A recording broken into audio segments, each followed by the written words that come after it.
اللہ تعالیٰ جل شانہ کے محبوب علیہ السلام نے ارشاد فرمایا کہ اللہ تعالیٰ پسند کرتا ہے ایسے بندے کو جو متقی ہے، غنی ہے اور لوگوں کی نظروں سے چھپ کے رہتا ہے۔ نمایاں ہونے کا اسے شوق نہیں ہے، بلکہ چھپ کے زندگی گزارنے کی آرزو رکھتا ہے، اور متقی ہے، اللہ کی حرام کردہ چیزوں سے بچتا ہے، اور غنی ہے، اللہ نے اس کو جو دیا ہے اس کو راہ خدا میں بانٹتا ہے۔ تین صفتیں جس بندے میں ہیں، متقی ہے، غنی ہے اور مخفی رہنے کا مزاج ہے، میرے حضور فرماتے ہیں وہ ایسا بندہ ہے جس سے رب ہو کے پیار کرتا ہے کہ یہ میرا بندہ ہے۔ تو اپنی زندگی گزارو تقوی کے نور سے، زندگی گزارو خلق خدا کو بانٹتے ہوئے بسر کرو، جو تم کو اللہ نے دیا اس کو بانٹ دو لوگوں میں۔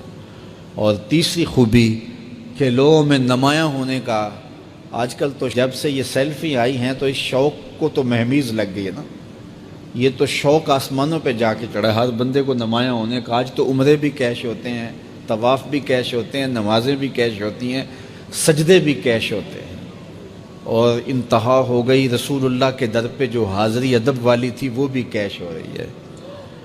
تو اس نے نمائش کے شوق کو آسمان پر پہنچا دیا۔ لیکن اللہ کس کو پسند کرتا ہے؟ جو چھپ کے رہتا ہے، جو پوشیدہ رہتا ہے۔ نمایاں رہنا، اس میں بہت زیادہ آفتیں ہیں، بہت زیادہ آفتیں ہیں۔ العافیت فی العزلہ، میرے حضور نے فرمایا عافیت تنہائی میں ہے۔ تو لوگوں سے چھپ کر کے جتنی زندگی گزرے، بالخصوص جو آپ کے اعمال ہیں وہ جو ہے وہ لوگوں سے چھپ کر کیے جائیں سوائے فرائض کے۔ ایک شخص نے حضور کی خدمت میں سوال کیا، حضور لوگوں میں سب سے اچھا شخص کون سا ہے؟ تو آقا کریم نے کیا جواب دیا؟ جس کی عمر زیادہ ہو، عمل اچھے ہوں۔ تو کہا پھر لوگوں میں سب سے شریر آدمی کون سا ہے؟ سب سے برا آدمی کون سا ہے؟ قال من طال عمرہ وسع عملہ، جس کی عمر لمبی ہو اور اس کے عمل برے ہوں، بوڑھا ہو جائے برائیاں نہ چھوڑے، ہڈیاں کمبن گوڈے کھڑکن تے اڑ گیا لک تیرا، اجے بھی بدیوں باز نہ آئوں، جیو مرد دلیرا۔ وہ کہتے ہیں نانا بن گیا دانا نہیں بنا۔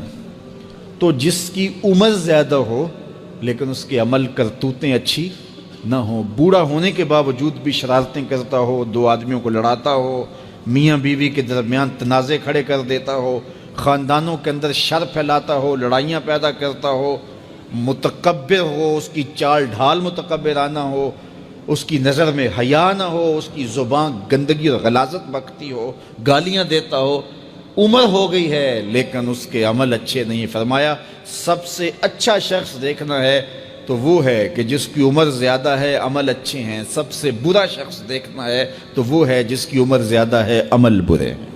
اگلی روایت حضرت ابو کبشہ الانماری رضی اللہ تعالی عنہ سے مروی ہے، میرے حضور نے فرمایا تین چیزیں ایسی ہیں جن پر میں محمد ہو کے رب کی قسم اٹھاتا ہوں۔ ان میں سے پہلی بات یہ ہے کہ میں قسم کرتا ہوں کہ صدقے سے مال کم نہیں ہوتا، اور دوسری بات اگر کسی نے کسی پہ زیادتی کی اور اس نے کہا جا میں نے معاف کر دیا، تو حضور فرماتے ہیں میں قسم دیتا ہوں اس کی عزت کم نہیں ہوگی۔ ہو سکتا ہے کوئی شریک کہہ دے اور ڈر دے معاف کرتا ہی، کہا وہ کہہ دے، لیکن میں محمد قسم دیتا ہوں کہ عزت کم نہیں ہوگی، میں رب سے عزت لے کے دوں گا اسے۔ اللہ اکبر۔ تیسری بات، جب کوئی شخص سوال کا دروازہ کھول دیتا ہے، مانگنے لگ جاتا ہے، تو میرے حضور فرماتے ہیں میں قسم اٹھا کے کہتا ہوں اللہ اس پر محتاجی کا دروازہ کھول دیتا۔ جو مانگنے لگ جاتا ہے پھر مانگتا ہی رہتا ہے۔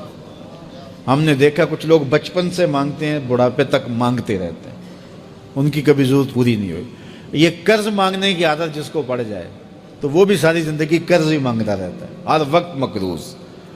تو جس کو مانگنے کی عادت پڑ جائے تو میرے حضور فرماتے ہیں میں قسم اٹھا کے کہتا ہوں محتاجی کا دروازہ بند نہیں ہوتا، محتاجی اس کی جو ہے وہ مستقل اس کے اوپر مسلط کر دی جاتی ہے، وہ مانگتا ہی رہتا ہے۔ تو آئیے اس مختصر زندگی کو اللہ کے نام لگائیں، اس کے ذکر سے وابستہ کریں۔